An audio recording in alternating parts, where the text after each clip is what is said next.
Good morning, Key Stage 2. Now, as you can see, today I'm planning something a little bit different, and it actually came to me when I was thinking that Mr. Hannah does assemblies for you and his amazing origami as well, and I thought it would be quite nice if I did something different. So I'm going to start doing a Key Stage 2 story time. And the reason why I've done this is because I came across a book, and it's by another teacher from another school, and it's called How to Not Go to School. Parsley Mimblewood Saves the World. And I read it, and I found it quite funny and amusing. And what I really liked about it is it links very much to what is going on at the moment. We're going through some tough times, and this book makes you think that you're not alone and that there's lots of things that you can be doing instead of going to school. There is a sequel to the book called How to Go to School, which I might share with you afterwards if you do really love this book. So every now and again I'm going to post you a chapter of the story, and you can log in and you can have a read of how the story is going so far.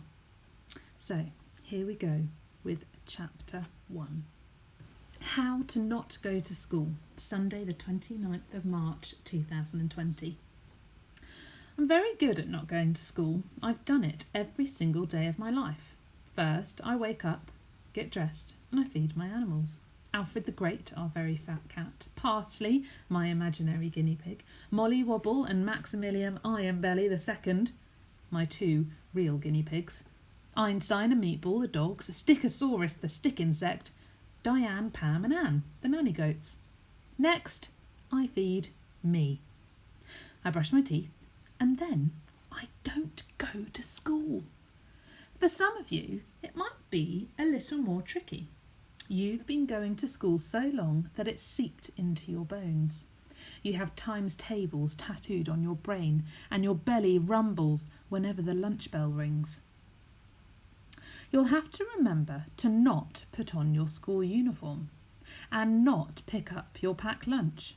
You need to not go through the front door, not walk down the street, not cross the road with the lollipop lady, and absolutely, definitely not say good morning to your teacher. And that's all before school's even started. Then you have to spend all day concentrating on not listening to what your teacher is saying. I'm Parsley Mimblewood, by the way, and I've never been to school. Not once. I've never put my hand up to answer a question.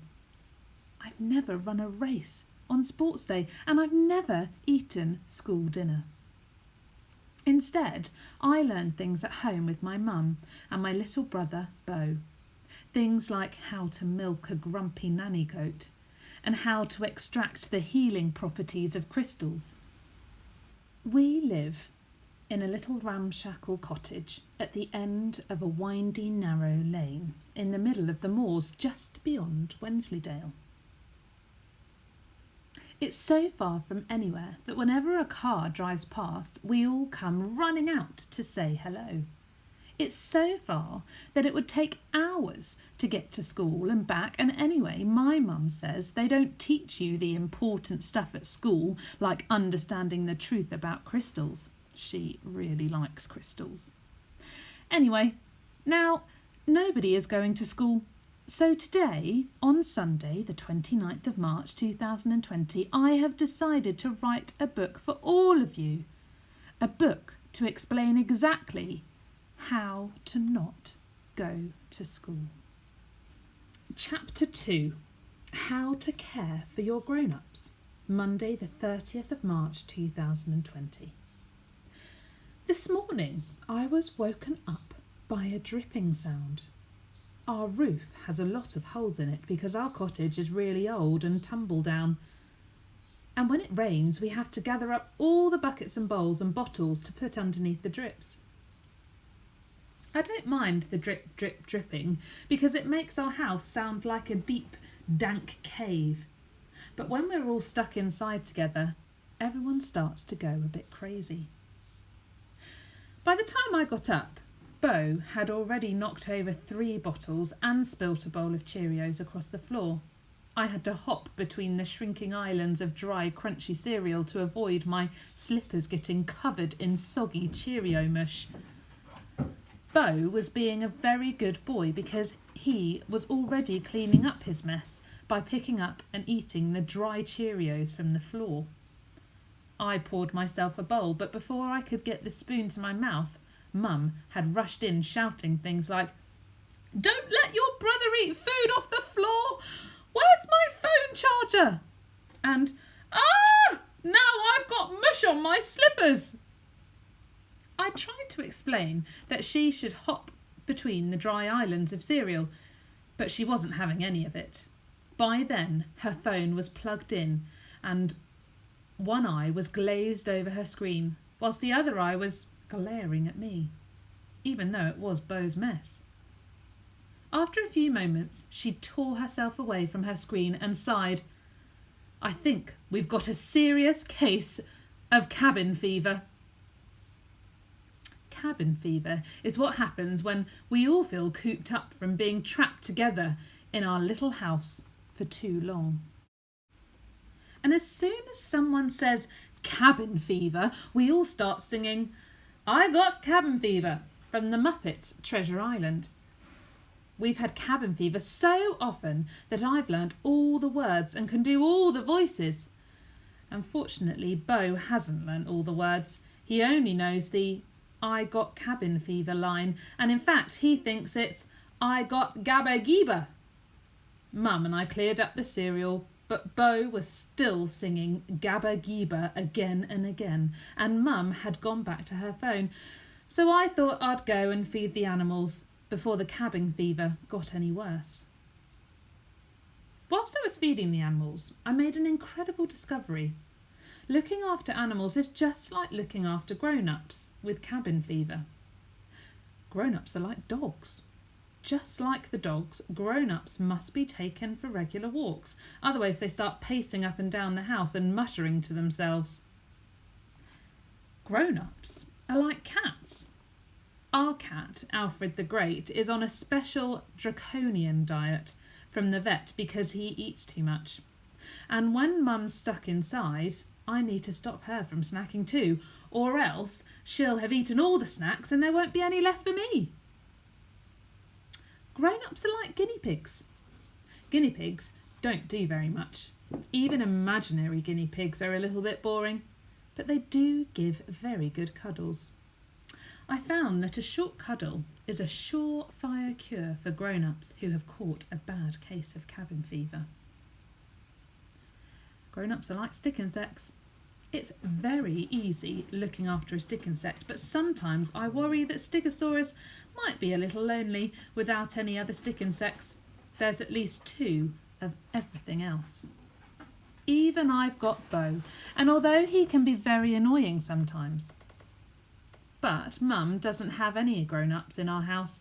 Maybe that's why she spends all day blabbering on the phone about crystals. Grown-ups are like goats. We've got a copy of the RSPCA guidebook for keeping goats. Well, we've got all the pages apart from 45 to 52 because Diane the goat ate them. Anyway, the guidebook says that goats must never be tethered, even though they're fantastic at escaping. You shouldn't tie goats up because it can hurt their necks. My mum's phone is always needing charging up, so sometimes she sits for hours stuck to the wall staring at pictures of crystals and looking at the news just like a tethered goat. I've decided that my mum needed some looking after, so I hid her phone charger at the bottom of Bo's toy box.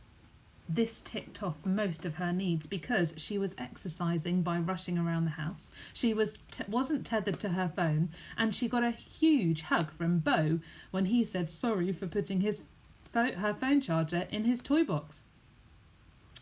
I felt a bit guilty about getting Bo into trouble, and also my plan only seemed to make the cabin fever worse because by lunchtime everyone was grumpy with everyone else. That's why I've now decided to hold an official meeting. Here's the agenda I made for the meeting.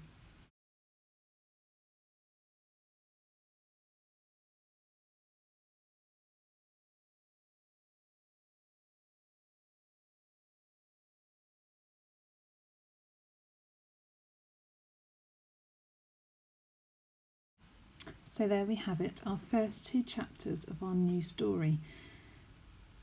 Now, Parsley was very clever. She ended thinking about organising a family meeting with Mum and with Bo and with the other animals. And it was really to help them all, to make sure that they were all okay, to check in with them, to talk about what this word means, cabin fever. It made me think maybe that's what you could do. Maybe you could hold your own family meeting to make sure everyone's okay in your house. Maybe you could do it when you're sat out in the garden or playing a game. Maybe you could do it when you're sat round the dinner table. Make sure this week, over the next couple of days, that you are spending some time checking in, making sure you're okay, talking about it if you're not, and making sure your family are all okay as well.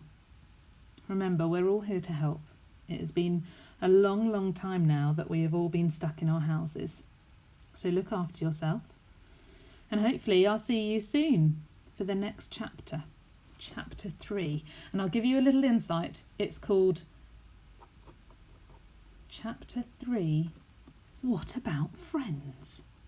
So I wonder what you think chapter 3 might be about. Send me a message, let me know if you've listened and if you are enjoying it.